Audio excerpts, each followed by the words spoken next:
All right, so as we take a look here at number 11, we have ourselves a word problem, and the directions are simply solve the problem, round your answer as needed.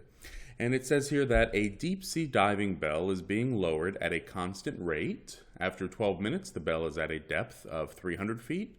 After 55 minutes, the bell is at a depth of 1,400 feet. What is the average rate of lowering per minute? And while it's not necessary to know what a diving bell is, I think it's pretty cool actually. So I went ahead and Googled and got ourselves a picture here. And this is of a diving bell from probably 400 or 500 years ago. But the idea of a diving bell has been around for about 2,000 years, a little more than that actually, probably 2,400. And really what these are large cast iron chambers, and they were the first mechanism used by humans to dive underwater. And what would happen is, you can kind of see in this image here that there's a ring inside this bell-shaped chamber where people could sit. And as this bell is lowered into the water, because of water pressure, water does not fill up the chamber. And so people are able to stay inside this bell and be able to breathe while this chamber is being lowered into some body of water, a lake or an ocean or sea. And once they reach the depth at what they want to be, they're able to come out the bottom and do whatever excavation work or discovery they want to do, and then they can swim back under and breathe again. So I think this is a pretty cool invention, and something that they still use today actually, but certainly much more modernized than what's shown here. But at any rate, let's go ahead and dive into, no pun intended, solving this problem here. And you'll notice that they give us two kind of sets of information here. They tell us that after 12 minutes, the bell is at 300 feet. And then they give us a second set of information, and they say that after 55 minutes, the bell is at a depth of 1,400 feet.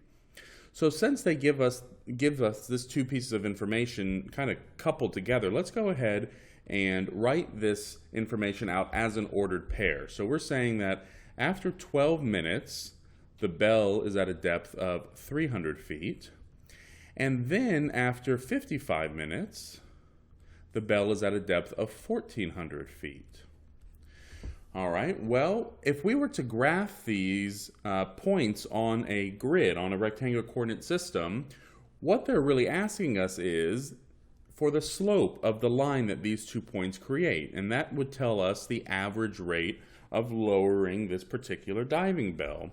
And we know how to find the slope between 2 points, right? We know that we're going to label x1, y1, x2, y2, and plug this information into our slope formula, which is y2 minus y1 over x2 minus x1. So let's go ahead and do that here. So what is y2? Well, y2 is 1,400, and then minus our 300, y1.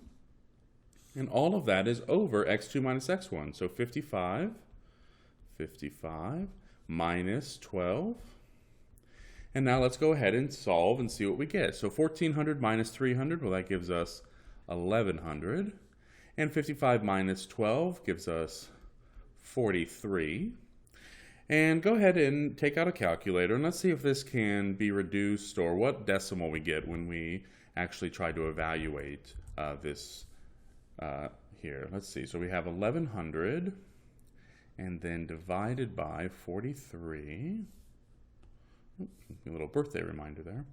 Divided by 43, and we get 25.58. So 25.58. Well, let's see. Do we see 25.58 anywhere? 25.6, 20, 25.5, 0.04 feet per minute.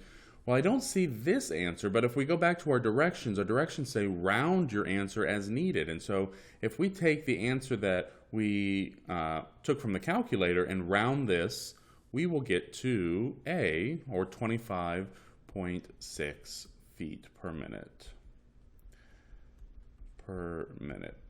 And so in this example, the diving bell is being lowered at a rate of 25.6 feet per minute on average.